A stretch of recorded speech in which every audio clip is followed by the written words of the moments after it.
Hi, listeners. Today is about power. Power doesn't just corrupt, it's more like a magnifying glass that reveals who people truly are.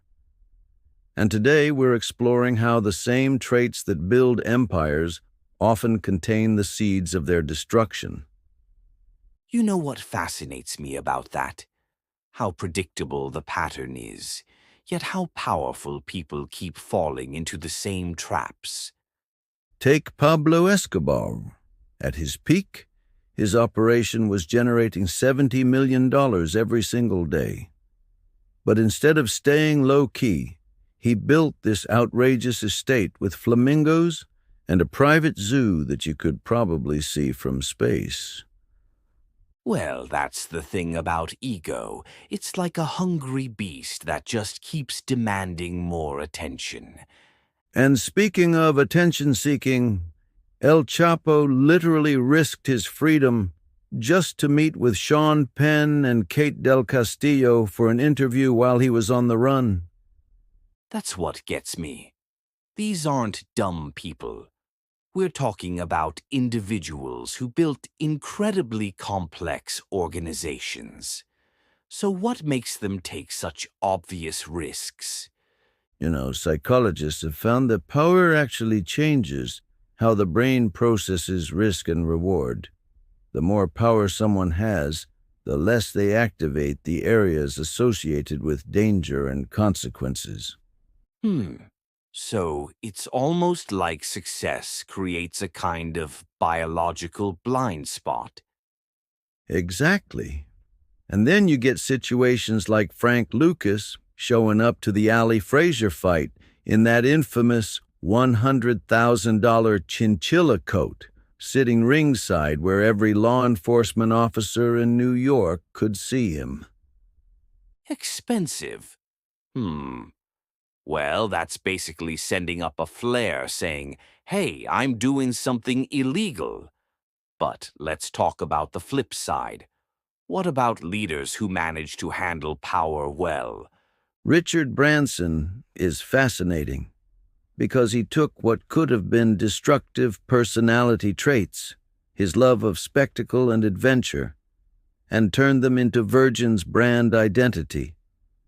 And Steve Jobs did something similar, right? His obsessive perfectionism could have been crippling, but instead it became Apple's competitive advantage. Then you've got Warren Buffett, who went the complete opposite direction, turning his natural frugality into a shield against the corrupting influence of wealth. He still lives in the same house he bought in 1958 for $31,500. So what's the difference between these leaders and the ones who fall into the trap of excess? Well, research suggests it comes down to something called strategic integration, where leaders consciously align their personal tendencies with their business goals instead of letting them conflict. That makes me think about how timing plays into all this. Like, when is it actually appropriate to start enjoying the fruits of your success? Historical patterns show that the most successful empire builders waited until they had strong systems and safeguards in place. They celebrated wins, but never at the expense of security. You know what's interesting? The way these patterns show up across every type of organization, legitimate businesses, criminal enterprises, even political movements. And the psychological traps are remarkably consistent. There's this fascinating study from Stanford that found power literally impairs people's ability to see things from others' perspectives. Well, that explains why so many leaders seem to lose touch with reality as they become more successful. And it's not just about losing touch. It's about this dangerous fusion between their public persona and their actual identity. They start believing their own mythology. Like when Escobar started calling himself Robin Hood and actually believed he could become president of Colombia. Precisely. And that's when the really dangerous psychological indulgences start creeping in. The belief in their own invincibility, the conviction that rules don't apply to them.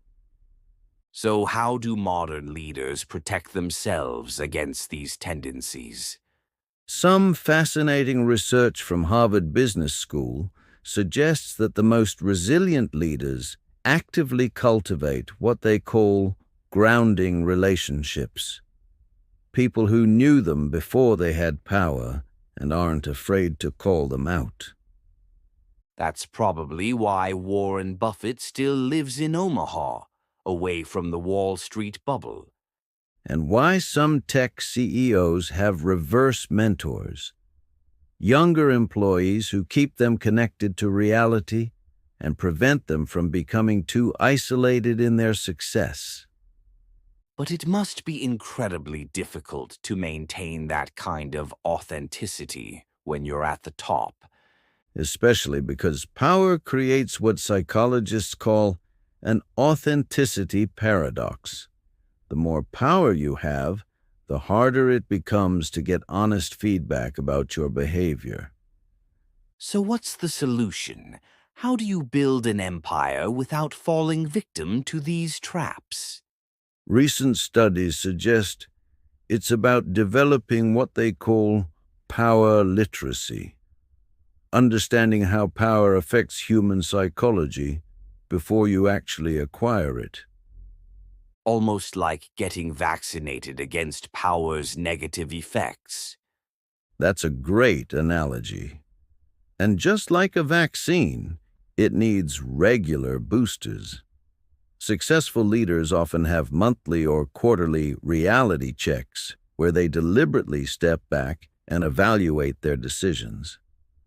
You know what this reminds me of? The ancient Roman tradition of having someone whisper, "Remember, you are mortal," to generals during victory parades. And that tradition exists in various forms across different cultures. It's this universal recognition that power requires constant vigilance against our own worst impulses. So what's the key takeaway for anyone building something significant? The data suggests it's about creating systems of accountability before you need them. Because by the time power starts revealing your character flaws, it's usually too late to fix them. Well, that's both terrifying and oddly hopeful. Terrifying because power is such a powerful force, but hopeful because we can prepare for it. And maybe that's the most important lesson. Power doesn't have to be a trap. When approached with awareness and intention, it can actually become a tool for positive transformation. Both of ourselves and the empires we build. Exactly, because in the end, the quality of our empire depends entirely on the quality of our character.